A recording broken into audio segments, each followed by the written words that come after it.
Okay, as usual, I'm at a snail's pace. Gonna finish Matthew today, God willing. Been talking about the Great Commission from Matthew 28. It starts with verse 18 and runs through to the whole end of the book in verse 20. Jesus came to them and said, "All authority in heaven and on earth has been given to me. Therefore, go and make disciples of all nations, baptizing them in the name of the Father and the Son and the Holy Spirit, and teaching them to obey everything I've commanded you." I've talked about that ad nauseum to this point. Now, the last sentence we have in English, I'm given to understand that in Greek, there is no punctuation. And so when I think Matthew wrote more in an Aramaic style than a Greek style, but even in Aramaic, there's no punctuation. So we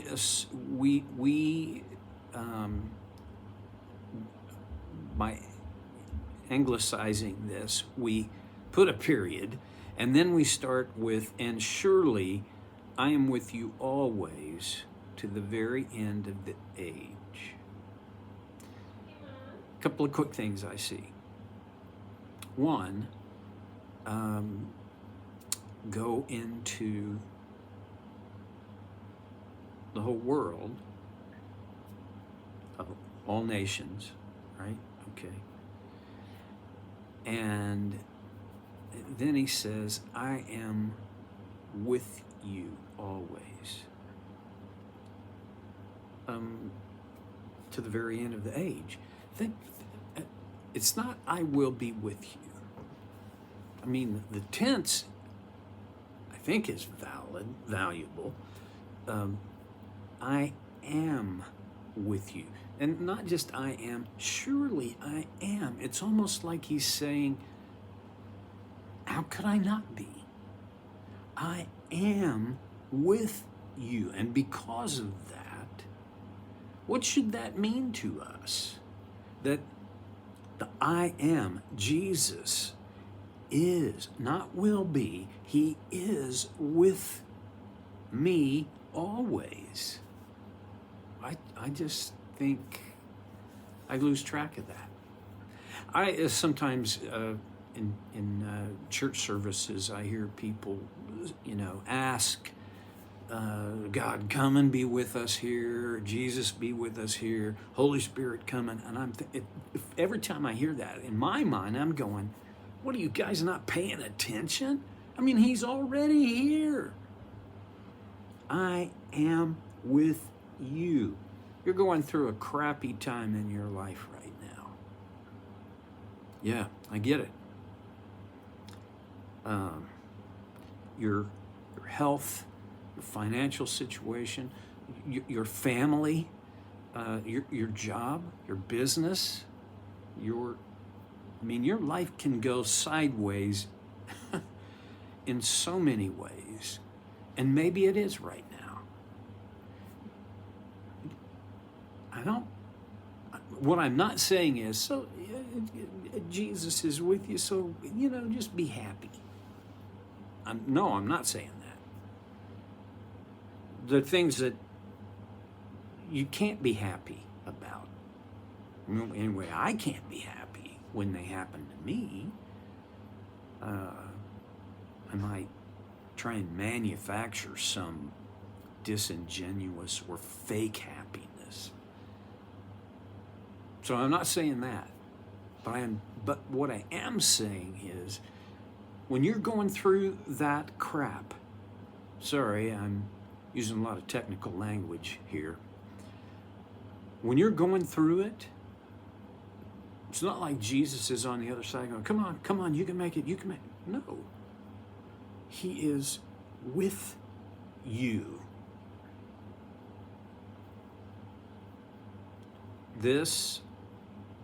When I think about this, it should change my perspective.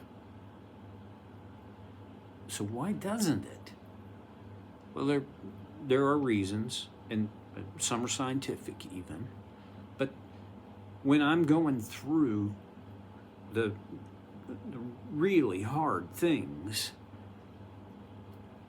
for me,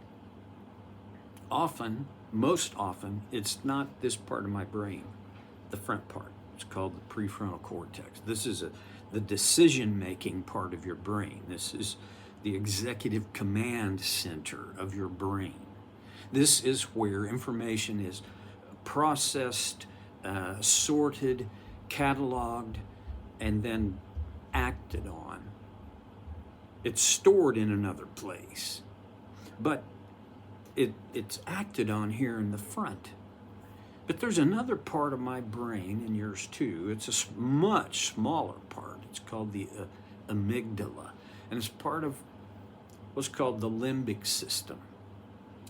My amygdala is where my fear reactions come from, where worry is sparked, and the threat is sparked.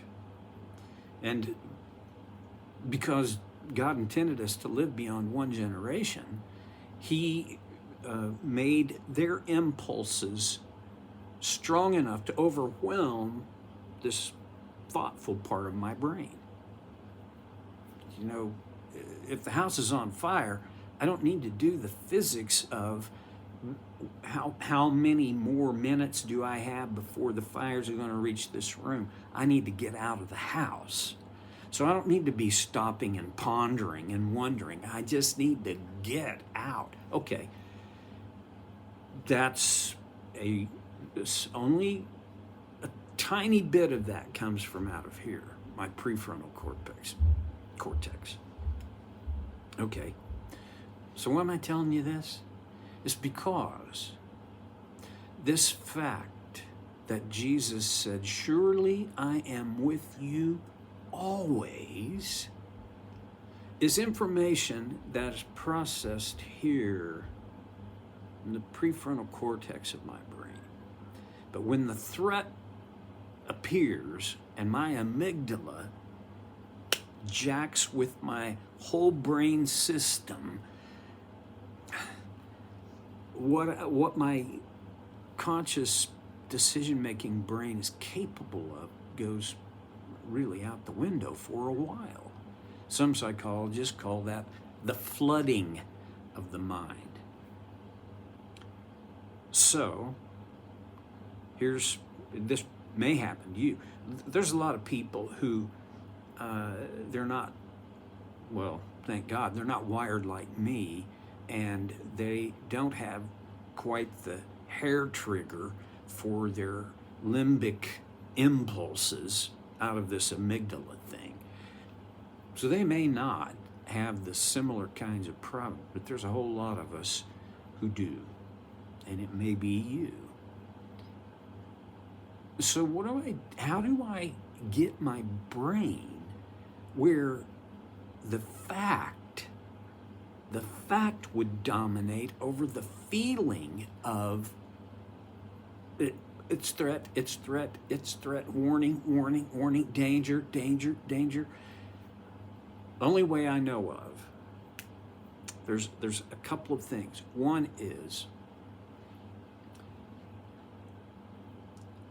I gotta ask God, please, God, work in my brain, in this vital organ, maybe the most vital of my organs, and somehow, God, calm the sea. Okay. Now, what I wish is that I'd be able to say, you pray that prayer with me, you're never going to be anxious.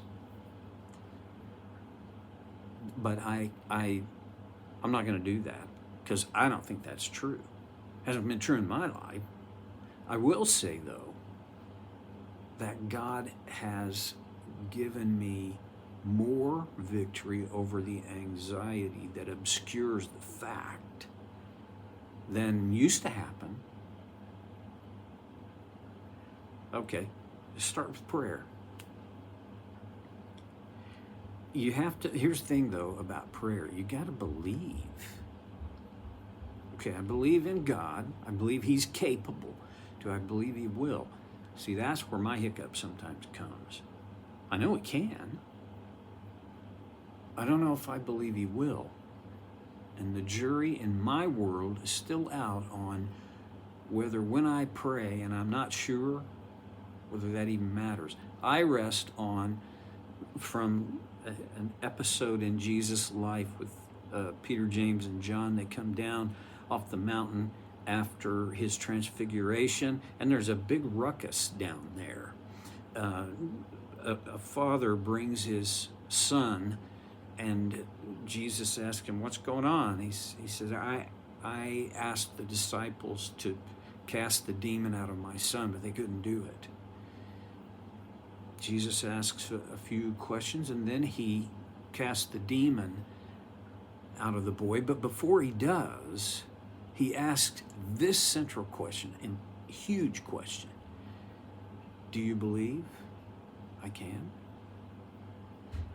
Well, the father says, "I believe. Help me with my unbelief." So that's my prayer when I pray this thing about anxiety, about the feelings that obscure the fact.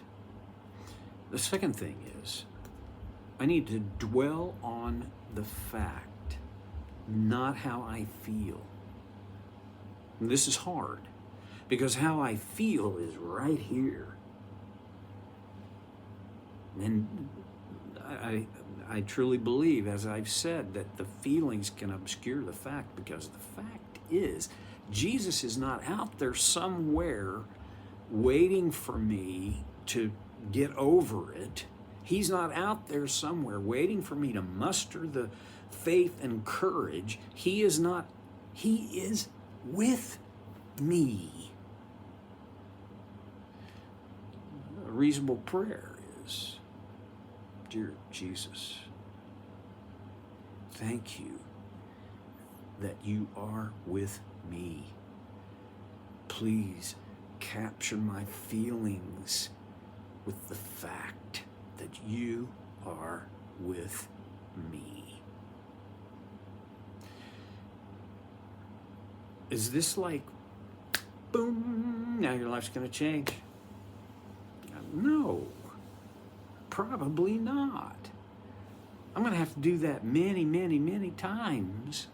And one of the reasons is because if I don't think about this deeply and often, that fact stays where it has to, my brain has to go out and get that fact.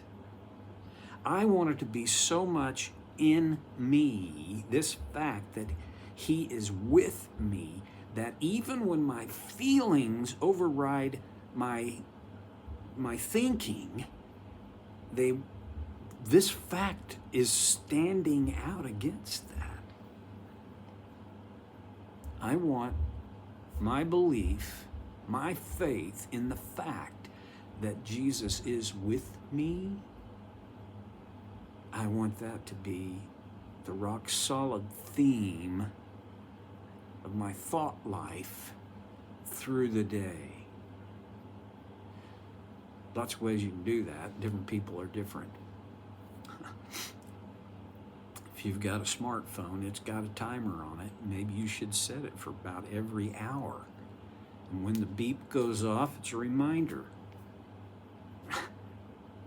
I am with you. And then he goes on to say, to the very end of the age, which another way to say that is, till there's no more time. Whew. Well, that's the end of Matthew. Thinking pretty seriously about going with Acts next. But I may have a couple of days where I don't do anything. Just kind of trying to figure out what's next. Whenever that is, I hope I see you then, or I hope you see me on Soul Care with Stevie Boy.